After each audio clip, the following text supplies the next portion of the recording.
Hello guys! Kumusta na po kayo? Welcome back po ulit sa Lutong Pinoy sa Amerika. And for today's video po, tayo po ay magluluto ng buttered garlic Cajun shrimp and sausage. Ito po yung mga kakailanganin nating sangkap para po sa ating recipe for today. Paki-screenshot na lang po.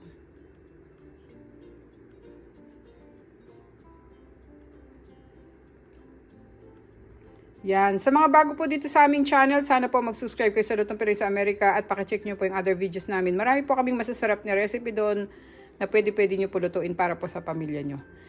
Salamat po at mag-umpisa na po tayo sa pagluluto nitong ating napakasarap na buttered garlic Cajun shrimp and sausage. Salamat po.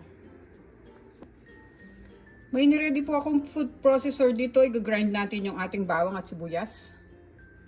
Ilagay natin yung bawang.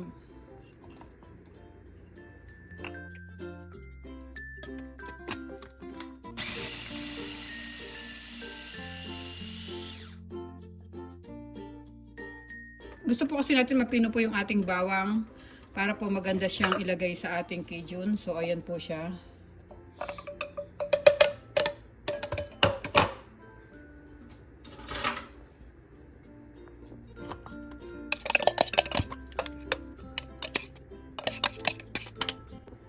Ngayon, sunod natin yung ating sibuyas.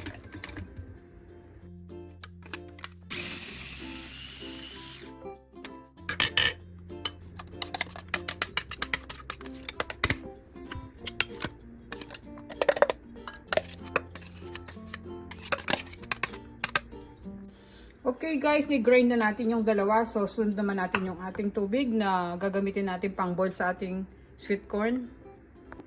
Meron na ako naka-reading tubig dyan. Buksan ko yung stove at pakuluin muna natin. Lagay natin yung takip. Ngayon, kumukulo na yung tubig natin. Pwede na natin ilagay yung sweet corn.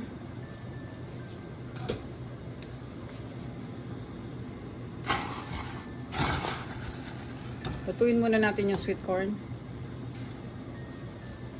Maglagay tayo ng Old Bay seasoning sa ating tubig. Yan, 1 tablespoon yun guys. Tsaka natin lalagyan ng lemon. Itong kalahati ng lemon, ipigay natin dito sa tubig. Tapos isasama na rin natin pati yung balat. Yan, hayaan lang natin yan dyan.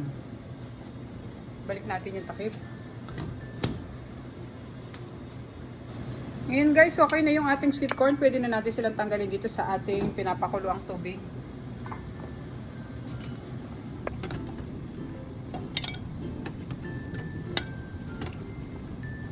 Iwanan natin dyan yung lemon. Then isusunod natin yung ating sausage. Blanch din natin. Mga 2 minutes lang. Huwag na natin siyang tatakpan.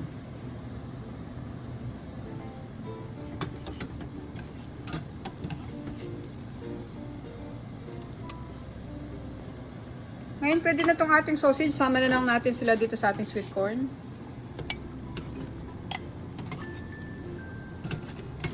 Ngayon susunod kong ilalagay guys yung ating shrimp.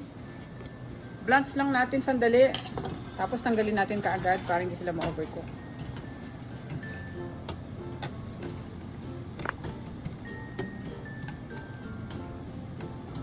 Pag nag-orange na sila ng ganyan, pwede na natin silang ilagay dito sa ating bowl. Para magawa na natin yung ating Cajun sauce.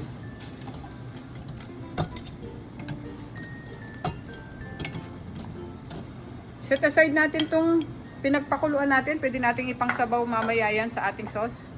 Idagdag natin. Off ko na yung stove.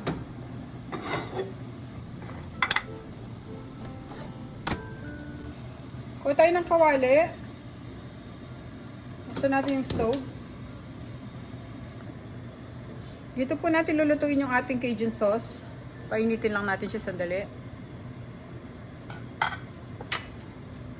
Ngayon mainit na yung ating kawali, lagay natin yung ating mantika. Olive oil tong gamit ko guys. Kung meron kayong ibang mantika, okay lang din yung mga regular na mantika. Pero mas maganda syempre kung olive oil ang gagamitin natin. Ngayon susunod natin yung ating butter.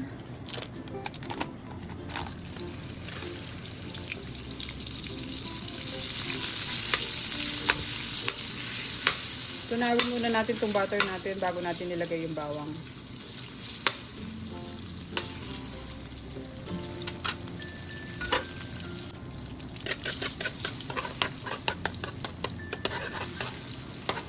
Yan, pwede na yan. Lagay na natin yung bawang.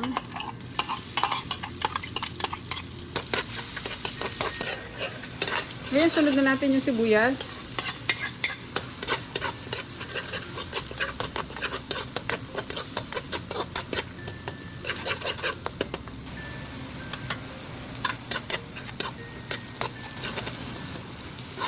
Hintayin lang natin mag-brown ng konti yung ating nilagay na bawang at sibuyas bago natin nilagay yung ating mga seasoning. Ngayon guys, susunod ko yung ating brown sugar para matunaw na siya kagad.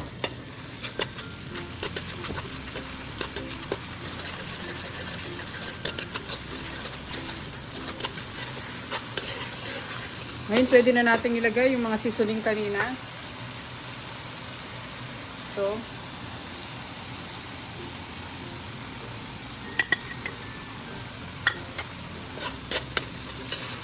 Hintayin muna natin sila matunaw.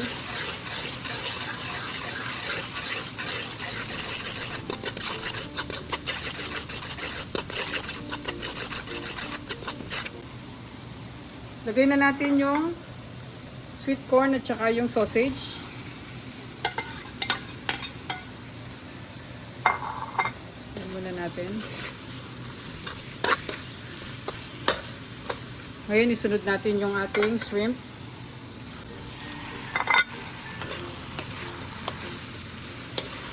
Kuha tayo dun sa tubig na pinagpakuluan natin kanina.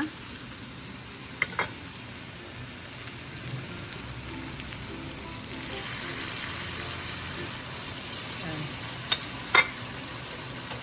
Mix natin.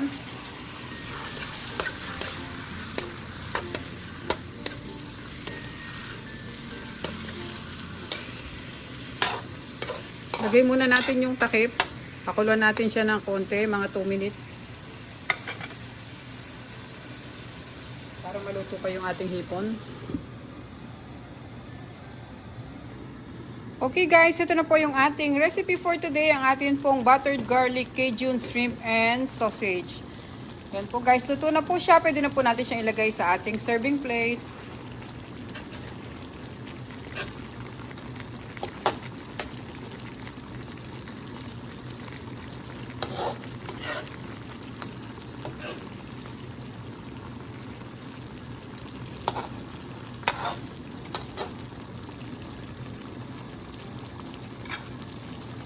Okay guys, thank you po ulit for watching. Ingat po tayong lahat. Off na po natin yung ating stove. Maraming salamat po sa panonood sa Lutong Pinoy sa Amerika. Sana po nagustuhan nyo ang ating recipe for today. Kain na po tayo guys. Ito po yung ating niluto ngayon. Ang ating pong buttered garlic Cajun shrimp and sausage. Ayan po guys. Thank you so much po. Maraming salamat po sa Diyos sa panibagong araw. Ingat po tayong lahat. God bless po.